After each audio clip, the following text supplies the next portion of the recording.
ఈ రోజులో నేను ఏం పని చేశాను దేవుని కోసం, ఒక రోజు గడిచిపోయింది, ఈ రోజు మరలా మన జీవితంలో రాదు. ఉన్నప్పుడు ఈ జీవిత కాలంలో దేవుని కోసం నేనేం పని చేయాలి అన్నది మీరు ఆలోచించాలా వద్దా? ఆలోచించాలి. ఎందుకంటే మనకన్నా ముందున్న వాళ్ళు చాలా మంది ఎంతో చేసి ఎంతో సంపాదించి రాజులుగా భోగాలను వెలగబెట్టి చచ్చిపోయారు. అలెగ్జాండర్ ది గ్రేట్ మీకు తెలుసా?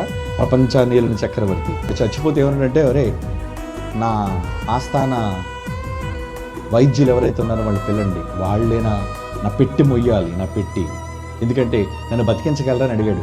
అయ్యా మీకు వచ్చిన జబ్బుకు మా దగ్గర మందు లేదు, బ్రతికించలేదు, అయితే మీరే మొయ్యండి రా నన్ను చచ్చిన తర్వాత అన్నాడు.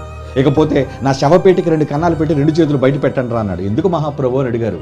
ఈ ప్రపంచం, రాబోయే ప్రపంచం నా చరిత్ర చెప్పుకుంటే నా చరిత్రలో వాళ్ళు ఏం తెలుసుకోవాలి తెలుసా? వట్టి చేతులతో సమాధికి వెళ్ళిపోతున్నాను నిజాన్ని తెలుసుకోవాలన్నాడు. నిజమండి, అలెగ్జాండర్ శవపేటికని దేని మీద నడిపించుకొని తీసుకెళ్ళి తెలుసు, చరిత్ర చెప్పి నిజమండి. నేను చెబుతుంది కట్టుకథలు కాదు. వాడు సంపాదించిన మణులు, మాణిక్యాలు, బంగారాలు. మనం కూడా ఏదో ఒక రోజు చనిపోవాలి, ఈ లోకాన్ని విడిచిపెట్టి వెళ్ళిపోవాలి. ఇక్కడ మీరు సంపాదించుకున్నది ఎంత అన్నది కాదు, అక్కడ మీరు సంపాదించుకున్నది ఎంత అన్నది లెక్క.